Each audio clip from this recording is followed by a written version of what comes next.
Benarkah Bank Indonesia telah dijual kepada IMF? Banyak orang yang berpendapat bahwa Bank Indonesia sebagai bank sentralnya Indonesia yang bertugas mengatur peredaran uang rupiah saat ini telah dijual kepada IMF. Ini terjadi sejak disahkannya Undang-Undang Nomor 23 Tahun 1999 yang mengatur tentang kedudukan dan bentuk dari Bank Indonesia. Menurut undang-undang ini, Bank Indonesia ditetapkan sebagai bank sentral yang independen dan bebas dari campur tangan pemerintah maupun DPR. Pihak manapun yang mengintervensi Bank Indonesia dianggap telah melanggar hukum dan dapat dipidanakan. Terbitnya Undang-Undang Nomor 23 Tahun 1999 ini banyak dibilang orang akibat ulah IMF yang berusaha mengintervensi ekonomi Indonesia. Apakah benar demikian? Sebelum kita menelusuri fakta tersebut, Bank Indonesia sendiri telah memiliki sejarah kelam. Sebelum Bank Indonesia berdiri, Indonesia sebelumnya telah memiliki bank sentral sendiri, yaitu BNI 46. Dibuat tahun 1946 dan bertugas menerbitkan ORI, Uang Republik Indonesia. Ini menjadi mata uang Indonesia dan memiliki backup emas. ORI terbit dengan satuan 1 sen hingga 100 rupiah. Setiap 2 rupiah dijamin dengan 1 gram emas. Ini sesuai dengan Undang-Undang Republik Indonesia Nomor 19 Tahun 1946. Tapi Belanda dan Bankir Internasional menolak Republik Indonesia, BNI 46 dan ORI. Kemerdekaan RI tidak diakui dan terjadilah agresi militer sehingga menyebabkan ORI sulit beredar. Kemudian di tahun 1949 diadakan konferensi meja bundar antara Indonesia dan Belanda. Dalam konferensi ini Belanda dibantu dengan delegasi Amerika Serikat dan PBB menuntut Indonesia membayar sebagian hutang Belanda saat Perang Dunia Kedua sebagai syarat jika Indonesia ingin kedaulatannya diakui dunia. Selain itu, Belanda ingin ada kesepakatan ekonomi dengan Indonesia dan tidak mengizinkan Indonesia memiliki Papua Barat.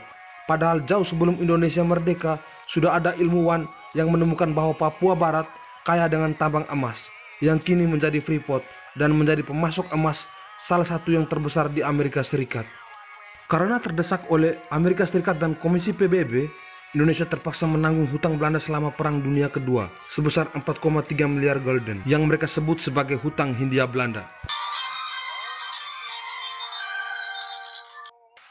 Jika hutang tidak dibayar, maka kedaulatan Indonesia tidak diakui dunia dan PBB. Selain itu, BNI 46 juga dihapus sebagai bank sentral, diganti dengan The JFS Bank.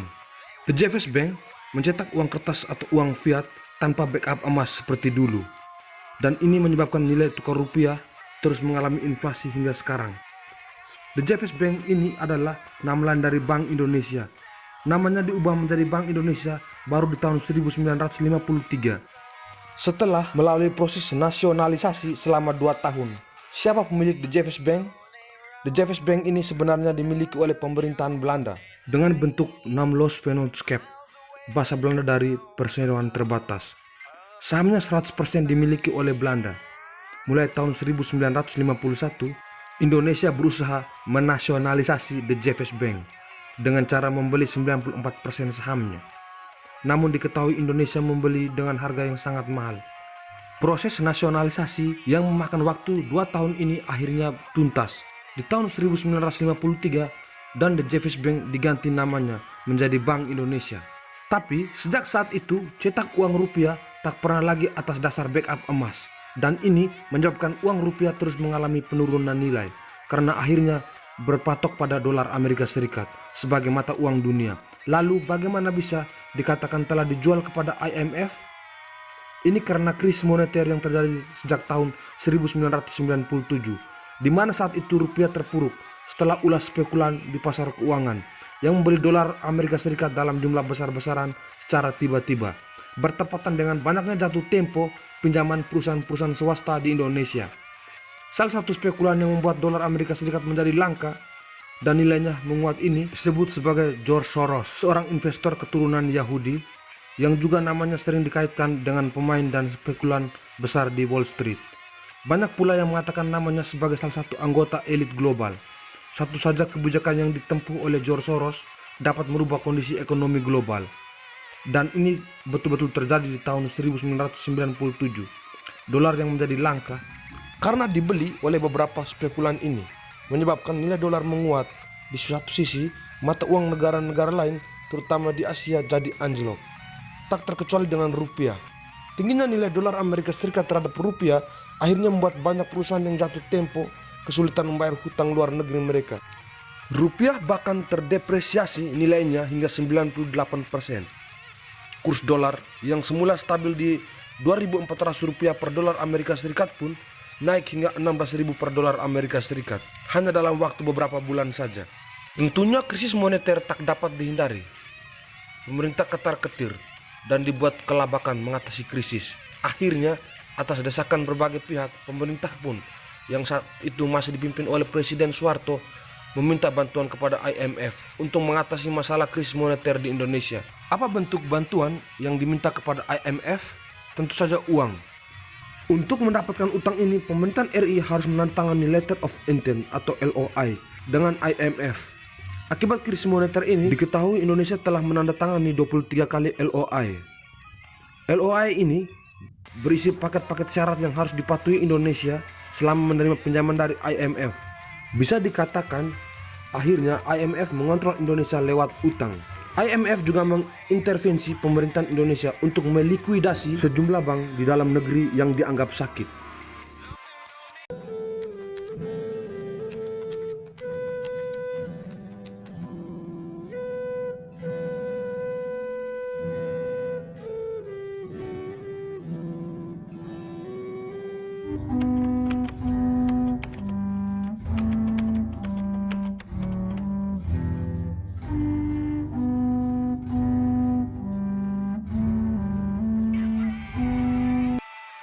Likuidasi bank dipercaya IMF dapat menyelamatkan Indonesia dari krisis. Tapi yang terjadi justru sebaliknya. Kepercayaan masyarakat kepada perbankan nasional semakin memburuk. Anggaran negara kemudian diperketat. BUMN strategis dijual ke investor asing. Banyak perusahaan gulung tikar dan berujung pada kerusuhan pada tahun 1998. Tapi Indonesia yang saat itu terlanjur menandatangani LOI dengan IMF tentunya tidak bisa berkutik dan harus menjalankan setiap kesepakatan yang tertera di dalamnya. Walaupun dirasa akhirnya hanya merepotkan dan merugikan negara saja. Setelah kerusuhan 1998 ini, Presiden Soeharto mundur dari jabatannya. Selain itu, IMF juga kembali mengintervensi perekonomian Indonesia melalui LOI selanjutnya. Kali ini melalui Presiden B.J. Habibie. Presiden B.J. Habibie pun terpaksa mengesahkan Undang-Undang Nomor 23 Tahun 1999 yang berisi tentang penetapan status Bank Indonesia. Bank Indonesia kini menjadi bank sentral yang independen, bebas dan intervensi siapapun, bahkan Presiden dan DPR. Juga tidak diizinkan melakukan intervensi kepada BI. Jika ada pihak yang berani mengintervensi Bank Indonesia, maka akan dikenakan hukuman pidana. Ini bukan karangan gosip sejarah belaka. Silakan cek sendiri di website Bank Indonesia. Di bagian sejarah Bank Indonesia, di situ akan banyak terlampir dokumen-dokumen tentang berdirinya Bank Indonesia. Dalam salah satu dokumen yang mereka buat, jelas sekali tertera bahwa IMF telah mendukung BI untuk kembali memulihkan kondisi keuangan dan perbankan di Indonesia selama krisis moneter. Tapi kebijakan yang mereka buat justru membuat kepercayaan masyarakat semakin menipis dan menimbulkan krisis berujung kerusuhan. Bank Indonesia harus menjadi bank sentral yang independen sehingga bisa tunduk pada Article of Agreement of the IMF, di mana beberapa pasalnya membahas sebagai berikut. Artikel 5 Section 1 menyatakan bahwa IMF hanya berhubungan dengan bank sentral atau institusi sejenis tetapi bukan pemerintah dari negara anggota. Artikel 4 Section 2 menyatakan bahwa sebagai anggota IMF, Indonesia harus mengikuti aturan IMF. Dalam hal nilai tukar uangnya, termasuk di dalamnya larangan menggunakan emas sebagai patokan nilai tukar.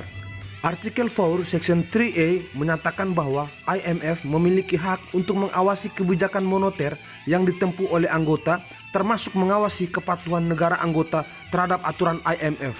Artikel 8 Section 5 menyatakan bahwa sebagai anggota harus selalu melaporkan ke IMF untuk hal-hal yang menyangkut cadangan emas, produksi emas, ekspor impor emas, neraca perdagangan internasional dan hal-hal detail lainnya. Jadi menurut kalian, benarkah jika ada orang yang berpendapat bahwa BI sekarang sudah tak bisa lagi tunduk pada pemerintahan RI, melainkan tunduk langsung di bawah IMF? Tuliskan pendapatmu di kolom komentar. Jangan lupa share video ini Next video, cara elit global mendistribusikan uangnya ke bank-bank sentral dunia di balik pendirian World Bank dan IMF. Terima kasih, sampai bertemu kembali di video saya selanjutnya.